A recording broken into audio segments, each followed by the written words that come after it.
Facebook logged $2 billion in revenue in 2010. Goldman Sachs' $450 million investment has given the company a market value 25 times as high. Our next guest says that the $50 billion valuation for Facebook is too high. Nick Beim joins us now. He is general partner with Matrix Partners. This is a well-known VC firm that invested early in companies such as Apple, Veritas, and Gilt Group. Nick, always glad to see you. Thanks so much for coming in. So you say $50 billion for Facebook. It's too high a valuation. Why is that?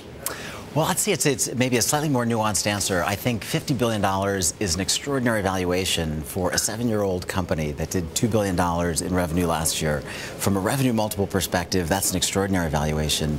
But if you ask the question, does that represent too high an absolute value, it's a more difficult question to answer, because for the past 7 years, Facebook has focused primarily on user growth and engagement rather than monetization. And the big value question for Facebook is, at what level will it be able to ultimately monetize its users? Today, Facebook monetizes its users at $2 to $3 per user per year versus, say, $25 for Google.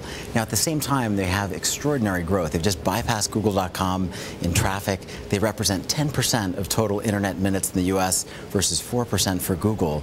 Goldman is a very sophisticated investor, and it's interesting to me that they bought common rather than preferred, which means they're taking downside risk and really are adopting a very confident attitude toward the valuation. I want to get back to this Goldman angle in just a minute, but one thing that maybe people don't know is that Facebook's search engine is actually gaining ground. I mean, you just alluded to some of the stats on Google. So if Google is known as this fantastic one-trick pony, but Facebook is gaining on that, I mean, Google could and should feel really threatened, right?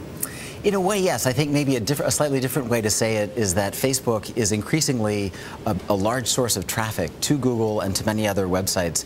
Its search engine alone is currently the 4th biggest search engine in the world.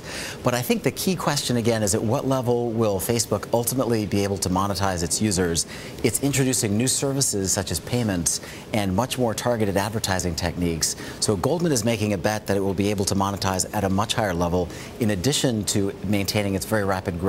Time will tell if that's a smart bet. Nick, I heard you say that Goldman, as a sophisticated investor, is managing the downside as well as the upside. But I'm just curious if you think, I mean, I know you worked at Goldman at one point in your life.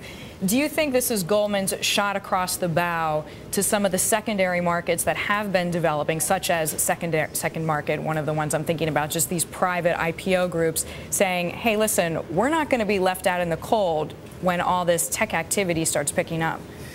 I think there's a very interesting phenomenon of the leading private companies, growth companies, pursuing private market rather than public market financings. And I think the transaction with Facebook represents Goldman's attempt to play these markets in multiple ways, not just as an investor, but as a broker, because it's bringing new investors to the table, also as a private wealth management advisor, because it's reselling some of the shares, and also as an investment banking advisor, because it wants a close relationship with Facebook for the ultimate IPO.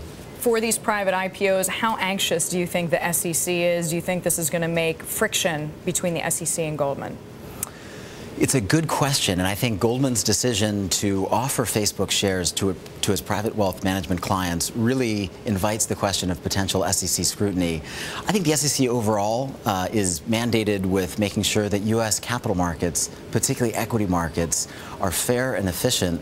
Some people see these types of transactions as not terribly fair, unless you happen to be a Goldman private wealth management client. You have to have $2 million to buy in. Yeah, or efficient, because there's not the same kind of liquidity in these private markets as certainly there is in public markets. So I think the SEC may get more involved, although they certainly have a lot of other things on their plate at the moment.